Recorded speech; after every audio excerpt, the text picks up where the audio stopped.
IP Gupta नाम है मेरा।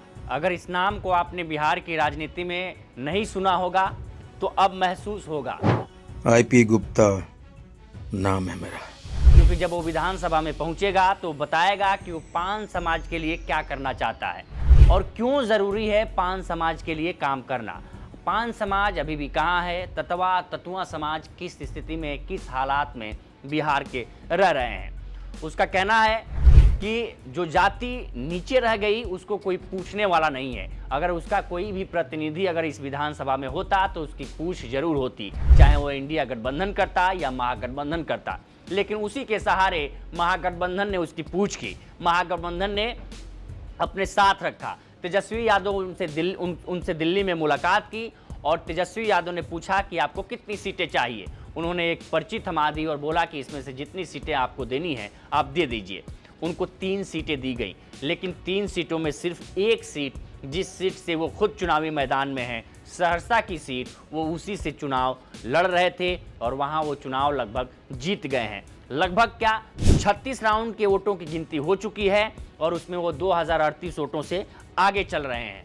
यानी कि कुल मिला के वो चुनाव जीत गए हैं, लेकिन जो उनके खाते की 2 सीटें थीं वो चुनाव हार गए हैं।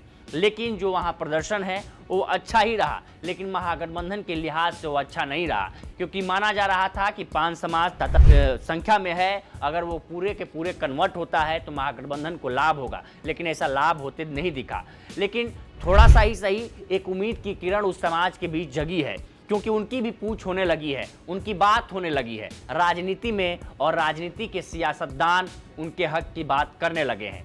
हक की बात इसलिए क्योंकि बहुत दबला कुचला समाज है। हालांकि वो समाज एक व्यापारी वर्ग का हुआ करता था जब अंग्रेजों का ज़माना था, लेकिन धीरे धीरे उनका व्यापार ख़त्म हो गया और आज इस कगार पे है कि आज खाता है और अगले दिन क्या खाएगा, इसके लिए सोचना पड़ता है। तो जब विधानसभा में पहुँचेंगे आईपी गुप्ता तो बताएंगे कि उनका समाज कहाँ है और उस समाज की रूपरेखा के लिए क्या करना चाहिए।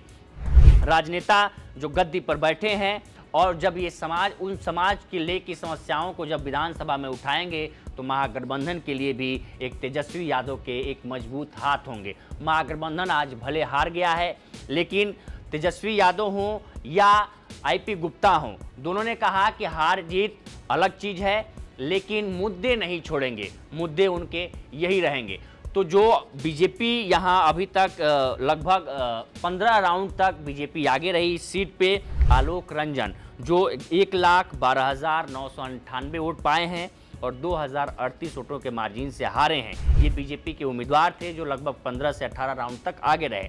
लेकिन जब पेटी खुली, यानी ईवीएम खुला, जिस इलाके से आते हैं इंद्रजीत प्रसाद गुप्ता यानी आईपी गुप्ता, तो ये सीधे छप्पर फाड़ के आगे निकले और 36 राउंड तक जाते जाते 2038 वोटों से आगे हो गए। यानी कि अब वो पान समाज के लिए अपनी बात विधानसभा से उठाएंगे और उनकी क्या क्या समस्याएं हैं ये ज़रूर बताएंगे। तो कुल मिला के आईपी गुप्ता अब कैसा प्रदर्शन होता है विधानसभा में उनका, ये देखना होगा। लेकिन अभी उनका परफॉर्मेंस अगर हम नापें तो 3 में से केवल 1 सीट जीता है, यानी कि कमोबेश 35% 30% के आसपास उन्होंने रेशियो महागठबंधन के लिए दिया है, जबकि तेजस्वी यादव का रेशियो 4% के आसपास है। तो ऐसे में वीआईपी से ज़्यादा, वीआईपी ने एक भी सीट नहीं जीती है।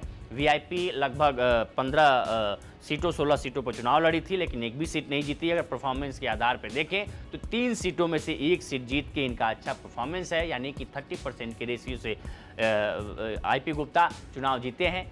लेकिन अब आगे ये अपने समाज के लिए विधानसभा से किन मुद्दों की प्राथमिकता के तहत अपने समाज के लिए आगे आते हैं, ये देखने वाली बात होगी। इस पर आपकी क्या राय है आईपी गुप्ता के जीत पर और महागठबंधन की हार पर? दोनों पर अपनी राय और कमेंट ज़रूर बताइए। देखते रहिए लोकमत हिंदी।